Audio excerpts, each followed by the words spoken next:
Hi everyone, welcome back to In Search of the Magic. This is episode 2 of Myth Monday, which is now Tuesday because I just ran out of time yesterday. But I'm going to keep with Myth Monday and it's just going to have to be late. It's a good job I'm not running the BBC.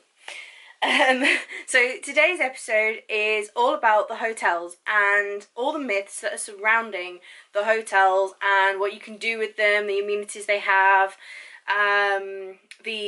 some of the myths about staying on-site and off-site. So let's jump straight in. I have no idea how many myths there are, haven't counted, and I'll either knock one off, miss one off, or add some, I don't know. So my usual organisation. So yes, my list. Hotels edition.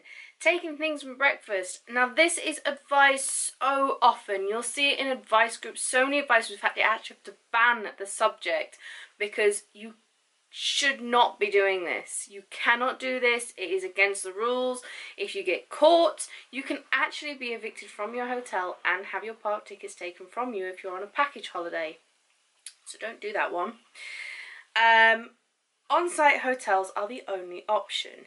This definitely isn't true. Around Disneyland Paris, there is a plethora of hotels and other options. There's a campsite nearby. You don't have to stay on site. You certainly don't have to stay on site to have the best time. You don't have to stay on site to get the best deal.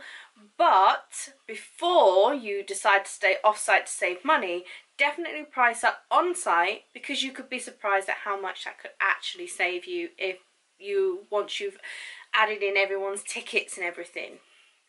So just make sure you shop around a little bit when you're booking. Towels. All of the hotels have towels. They are hotels, they're not hostels or self-catering. Even David Crockett Ranch, which is classed as self-catering, have towels provided for you in the cabins. The only place that they're not provided for you at David Crockett Ranch is at the pool, where you have to take towels from your cabin to the pool. So yeah, everywhere has towels.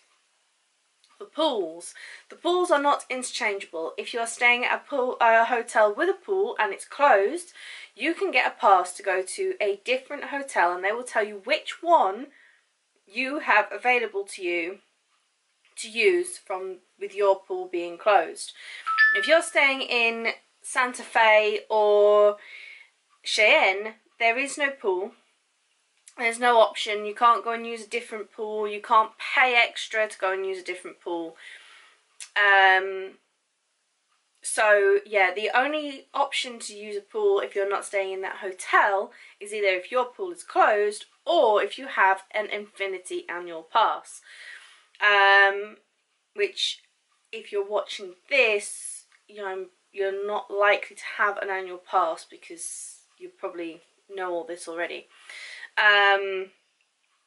So yeah, bear that in mind. If a pool is really important to you, you need to stay in 3-star or up. Or you need to be in the self-catering David Crockett Ranch, which is self-drive, but I'm going to get to that. Characters are in the Disneyland Hotel breakfast. I see a lot of questions about people asking if they can eat at the Disneyland Hotel for their breakfast, if they are on a meal plan and they can top up, etc. No. It's unlikely. It's not a fast written rule that you can't, but it's a waste of money. There's nothing special about eating breakfast in the Disneyland Hotel unless you're in Castle Club, which is definitely not something you can gate crash.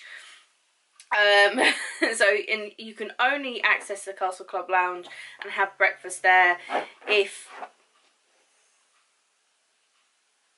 Are you finished interrupting? You want to say hello? We've got my dog back here, look. Sorry, what was I saying? Yes, unless you're staying in the Castle Club, you can't actually access the lounge or have breakfast there. And the Castle Club does have characters for breakfast, but obviously you have to be staying in Castle Club. That's mega expensive. So eating in other hotels' breakfasts actually if you may as well not bother paying that top up if it's different from the hotel that you're already in. So Hotel Santa Fe and Cheyenne are exactly the same breakfast anyway, and they are on the same price band. Sequoia Lodge, Hotel New York when it's open, and Newport Bay have very similar breakfasts. They all have hot options. All hotels now have hot options. They have hot options. They have croissants, pastries, meats, cheeses, everything. You can get soya milk. You have to go ask for it. It's just a waste. It's not. It seems silly to use that money to top up for breakfast in other hotels when your option, you could actually top up and go to breakfast at Plaza Gardens, which is in Disneyland Park, and have characters as well as extra options on the breakfast. So, yes. One of the myths, this seems to be dying out a little bit now, I don't see it as mentioned quite as often, is that if you book the earlier breakfast that you can get in for extra magic hours even if you haven't got extra magic hours because you're staying off site or you don't have that kind of ticket. This isn't true.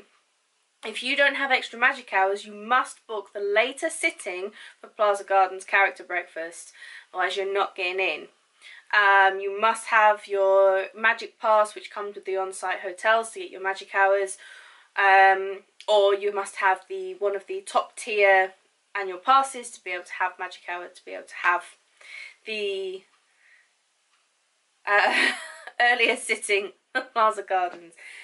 I have written extra magic hours, and I'm pretty certain that that's what I meant by it, but I might remember something else. I'll come back to it. Davy Crockett Ranch can be accessed by shuttle. Cannot. There's no shuttle. There's no taxis. You must self-drive. If you are booking Davy Crockett Ranch, you either need to hire a car when you get there. I should say, I'm not there now. When you get there, or you take your own car with you. There is no other options. So no matter what anyone says, there are no other options. There have been some comments where someone was like, oh, well, my car broke down and they let me get a taxi, and yeah, your car broke down. It was an extenuating circumstance. It wasn't just a, well, I didn't bother taking my car even though it was self-drive. So, yes, amenities. There are no kettles in the room. Well, technically there aren't, but you can get one from reception. Davy Crockett Ranch isn't included in this. That's completely different. They basically have a kitchen.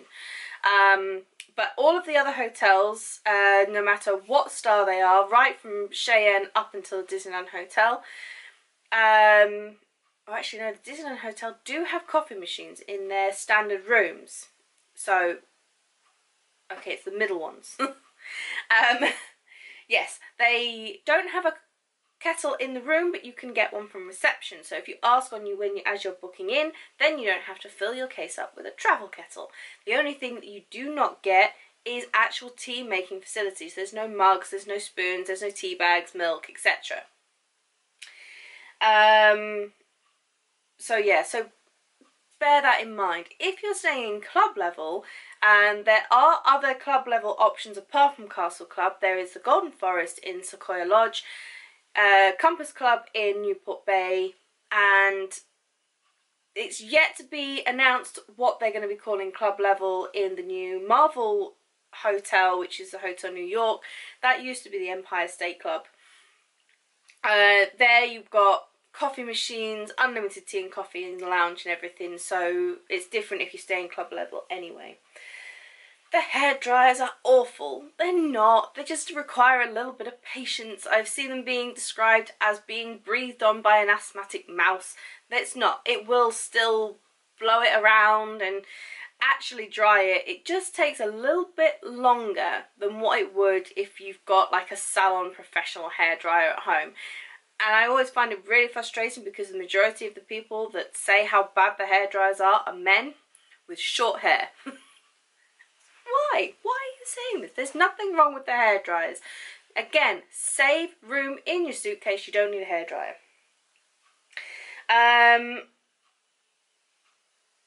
Cheyenne and Santa Fe are not safe to walk on your own. Of course they are. It's a little bit longer than walking back to Sequoia Lodge. There's a little path that comes down by the side of the lake, and then you turn off and you come down, and Santa Fe is on the right and Cheyenne is on the left. When you're booking in, you can ask to be situated closer to the walkway to get to the parks if you do not want to use the shuttle buses.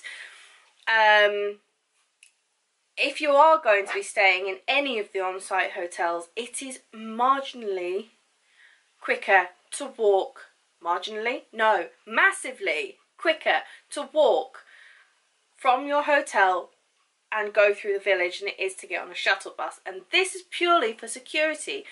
So when you get off the shuttle bus, you then have to through the security to get into the village area. But that is also the security that everyone who's coming off a train, off the other buses, from every single hotel, including all of the partner hotels, are coming through that one small section. Whereas if you're coming from the hotels, there is 2 sections where you can get through security. So Newport Bay tends to have basically their own private one. And the other hotels have got another one which comes round to the right of the balloon.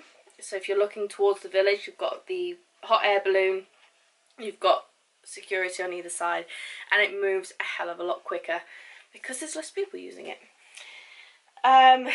Emailing hotels is a thing. It is not. The emails are primarily for internal communications only. So if the concierge wants to get hold of the restaurant, or the restaurant wants to get hold of the concierge, that is what these email addresses are for.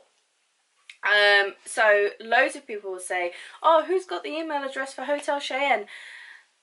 Actually, there are email addresses, but they are often ignored when guests use them because that's not what they're there for. Sorry, excuse me. Toffee! Shh. Good girl. Yeah, that's not what they're there for. They're not there for guest relations. They're not there for guest services. So if you want to email them because you want to check to make sure you're going to get a cot, or you want to find out if a kettle can be put in your room before you get there, these things need to be done with who you booked through. So if you have any room preferences or anything like that, that needs to go through who you booked with. So if you book directly with Disney, you go onto their website, and if you start making a mock booking, a little icon will come up on the right hand side of the screen, and it will say request a callback. Disney will call you back, doesn't cost you anything, and you can request these things for your room. On the back of this, one of the most common reasons I see people asking for the hotel's email addresses is to be able to inform them that it is someone's birthday or it is a special occasion, and can they please put some pixie dust in? No, they cannot. This is a payable service. You can contact a special activities team, which I will link below. So this is, if it does happen to you, you're very, very lucky. So many people are there celebrating their birthdays. I've been there with my son. We didn't get anything special in the room, but the Compass Club staff were fantastic, and they put a little candle in his, in a cake for him at breakfast, which was amazing. But you know, these things, they are pixie dust. Pixie dust is a random act of kindness. It is not guaranteed. It is, if it was happening to everyone who had a birthday, it wouldn't be special. Okay? So yes, you can request these things through the special activities team, but it's not guaranteed. It's not promised. You can't, unless you pay for this service. So yeah, emailing and asking for free stuff is, it's a bit cringy, to be honest. Anyway, you can see the fireworks from certain rooms. No. Again, unless you're in Castle Club, no. We've seen a couple of pops and bangs from walking down the path on Santa Fe, but literally we saw maybe 4 fireworks out of however many go off in the space of Illuminations. The other thing is that Illuminations isn't just a fireworks display. So if you aren't there standing in front of the castle watching all of the projections that are put onto the castle, listening to the music, you're not getting the whole experience anyway. So you're best just to try and find a spot and actually watch it properly in the park. You can save money by staying on site. I covered that earlier. Yes, as I said, price it up, you might be surprised. Oh, the last thing is that in the morning there are characters in the hotel. They are in different areas of different hotels. They're mostly in the reception area. They are usually the Fab Five, so it'd be Donald, Goofy, Mickey. I haven't seen Minnie much. Pluto. Actually, it's mostly those 4. I don't see Minnie and Daisy around very often. Anyway, going from hotel to hotel to knock out these characters, I see a lot of people asking, it's not really that advisable, partly because they start at 8:15. Extra Magic Hours starts at 8:30, so really what you're probably going to end up doing is wasting your extra magic hour where you could probably get a lot more done by seeing maybe 1 or 2 characters. So not the best advice really to try and squeeze all the hotels in one foul swoop. I believe I covered this last week, but I'm just going to go over it again just in case anyone is just finding this and didn't see episode 1. Is that you can visit all of the hotels at any time, even if you're not staying there. They want you to do this. You can book the restaurants, you can go and have a drink in the bars, you can go to the shops, you can have a wander around all of the public areas. So yes, that's hotels as much as I can think of. So next week, episode 3 will hopefully be back on Monday instead of Tuesday. And I will see you again then. For now, thanks for watching. Bye.